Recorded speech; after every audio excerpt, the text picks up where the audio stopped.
बिस्मिल्लाहिर्रहमानिर्रहीम, अस्सलाम वालेकुम। आज का हमारा टॉपिक है स्टाइल्स ग्रुप। स्टाइल्स ग्रुप में क्या होगा, हम देखेंगे कि हेडिंग्स क्या चीज़ है, हेडिंग 1, 2, 3 ये क्या होती हैं, इन्हें कैसे यूज़ किया जाता है और इनका क्या फ़ायदा है। इससे पहले जो हमने लेक्चर किया था उसके अंदर हमने क्या सीखा था, उसके अंदर हमने मल्टी लेवल लिस्ट बनाना सीखी थी, उसके अंदर हम शेडिंग को यूज़ करना सीखा था। अगर आपने वो वीडियो नहीं देखी तो काइंडली उस वीडियो को देखिए। उसका नाम है how to create multi level list in Microsoft Word. तो चलिए आज का अपना लेक्चर स्टार्ट करते हैं। तो आज हमने करनी है हेडिंग्स। हेडिंग्स का क्या किरदार है एक डॉक्यूमेंट के अंदर। देखिए, हेडिंग्स एक बहुत ही इंपॉर्टेंट चीज़ है। ये स्पेशली यूज़ तब होती है जब आप बुक राइटिंग कर रहे होते हैं, या वो स्टूडेंट्स जो एमफिल या पीएचडी कर रहे हैं और अपने थीसिस लिख रहे हैं, उसमें लाजमी उन्हें हेडिंग्स का कॉन्सेप्ट सीखना पड़ता है। तो चलिए ये देखते हैं कि ये कैसे हो सकता है। अब देखिए, यहाँ पे एक छोटी सी बुक है मेरे पास जो कि 13 पेजेस पे है और इसमें कंप्यूटर्स के बारे में कुछ लिखा गया है। देखिए, अगर मैं नेविगेशन पेन ऑन करता हूँ, यहाँ पे मैं क्लिक करता हूँ, नेविगेशन पेन ऑन हो जाएगी और यहाँ पे मैं पेजेस में क्या कर सकता हूँ, शिफ्ट कर सकता हूँ बहुत तेज़ी से। तो ये नेविगेशन पेन का फ़ायदा है। अच्छा, अब हेडिंग्स पे जब मैं क्लिक करता हूँ तो हेडिंग्स में मुझे कुछ भी नज़र नहीं आ रहा, ये बिल्कुल खाली है। जबकि आप इस डॉक्यूमेंट के अंदर देख रहे हैं कि हेडिंग्स लगी हुई हैं। टाइप्स ऑफ कंप्यूटर्स भी लिखा हुआ है, analog computer, digital computer, hybrid computer, the desktop, the laptop, ये सारी चीज़ें लिखी हुई हैं। लेकिन इसके बावजूद ये हेडिंग्स में शो नहीं हो रही। तो देखते हैं कि इनको कैसे शो करना है। तो चलिए स्टार्ट करते हैं। टाइप्स ऑफ कंप्यूटर पे क्लिक करते हैं। इस पर मैं ट्रिपल क्लिक करूंगा ताकि ये पूरा टेक्स्ट सिलेक्ट हो जाए, 1, 2, 3। अच्छा, इसके बाद मैं इसे हेडिंग 1 दे देता हूँ। ठीक है, हेडिंग 1 जब मैं इसे दे देता हूँ तो देख रहे हैं आपके ये सेंटर में आ गया। इसको मैं अलाइन बाद में भी कर सकता हूँ। ठीक हो गया। तो जब आप इसे हेडिंग 1 दे लें और इसके ऊपर फॉर्मेटिंग भी कर लें तो आपने कंट्रोल शिफ्ट सी कर लेना है, यानी इसकी फॉर्मेटिंग कॉपी कर लेनी है। आगे जाके जहाँ जहाँ आपने हेडिंग 1 लगानी है वहाँ पे इसको पेस्ट करते जाना है। तो अभी मुझे इसकी ज़रूरत महसूस नहीं हो रही है, यहाँ भी मुझे ज़रूरत महसूस हो रही है। मैं ट्रिपल क्लिक करता हूँ, 1, 2, 3 और कंट्रोल शिफ्ट वी कर दूंगा। इससे क्या होगा, आप देख रहे हैं ये भी हेडिंग 1 बन गई है और ये नेविगेशन पेन के अंदर, हेडिंग्स के अंदर ये आती जा रही हैं। ओके, आगे चलते हैं। सेंट्रल प्रोसेसिंग यूनिट है और इनपुट डिवाइसेस हैं। अच्छा जी, आई थिंक इनपुट डिवाइसेस को लगा लेना चाहिए हेडिंग 1, 1, 2, 3 और control shift we. Control shift we इसलिए कर रहे हैं ताकि सेम फॉर्मेटिंग अप्लाई हो जो हमने टाइप्स ऑफ कंप्यूटर के लिए लगाई थी, सेम वही सब पे अप्लाई हो। तो आउटपुट डिवाइसेस हैं 1, 2, 3, कंट्रोल शिफ्ट वी। आप देख रहे हैं ये भी हेडिंग 1 बन गई है। Storage devices, control shift V. अच्छा, इसके बाद क्या है, hardware connections 1, 2, 3, control shift V और computer software, control shift V. आप क्लिक एंड ड्रैग करके भी सिलेक्ट कर सकते हैं और आप ट्रिपल क्लिक करके भी टेक्स्ट को सिलेक्ट कर सकते हैं। अच्छा जी, difference between Windows and Macs, utility software, language application software.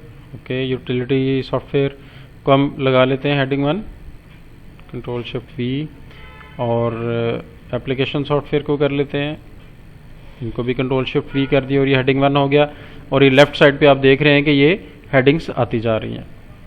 Okay, अब इसके बाद किसको अप्लाई करें, कंप्यूटर वायरसेस एंड सिक्योरिटी। बिल्कुल ठीक है, इसको कर लेते हैं, 1, 2, 3, कंट्रोल शिफ्ट वी और ये हेडिंग 1 बन गई।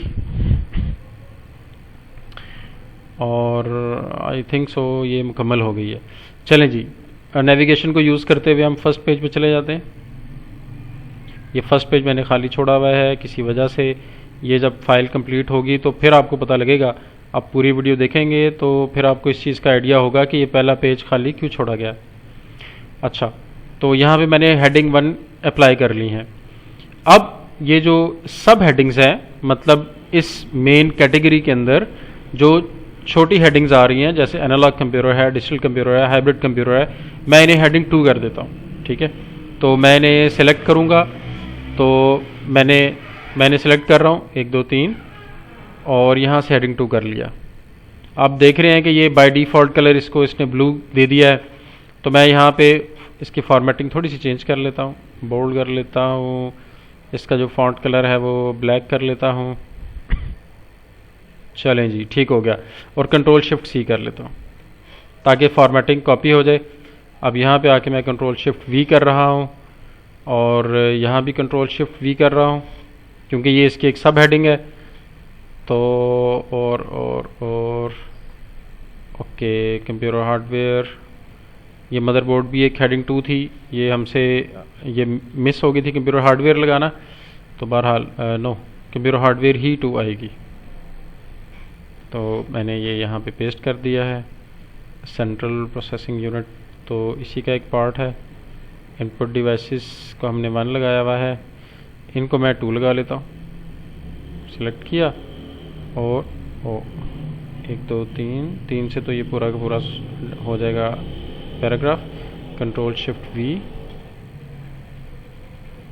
Control shift we, control shift V और कंट्रोल शिफ्ट थोड़ा सा मिस है यहाँ पे, control shift we.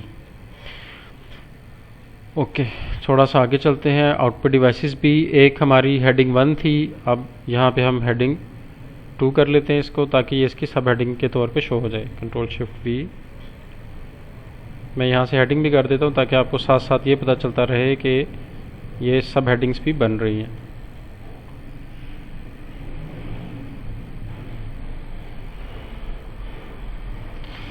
Okay, storage devices आ गई, कंट्रोल शिफ्ट वी। चले, इसको इतना ही रहने देते हैं और देखते हैं कि हेडिंग्स में क्या चेंज आई है। अब देखें टाइप्स ऑफ कंप्यूटर में यहाँ पे एक स्प्लिट आ गया।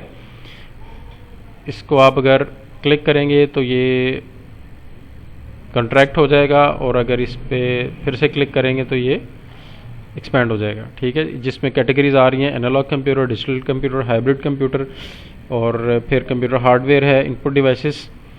अब देखते हैं कि इसका हमें अभी तक क्या फ़ायदा हुआ है। अभी तक इसका ये फ़ायदा है कि जब भी इस हेडिंग के ऊपर आप सिंगल क्लिक करेंगे, आप जिस मर्जी पेज पे हैं, अगर ये 500 पेजेस की है, आप 499th पेज पे हैं, जाना चाहते हैं फर्स्ट पेज से, तो जस्ट आपने उस हेडिंग पे क्लिक करना है और ये डायरेक्ट आपको वहाँ पे ले जाएगा in a fraction of a second.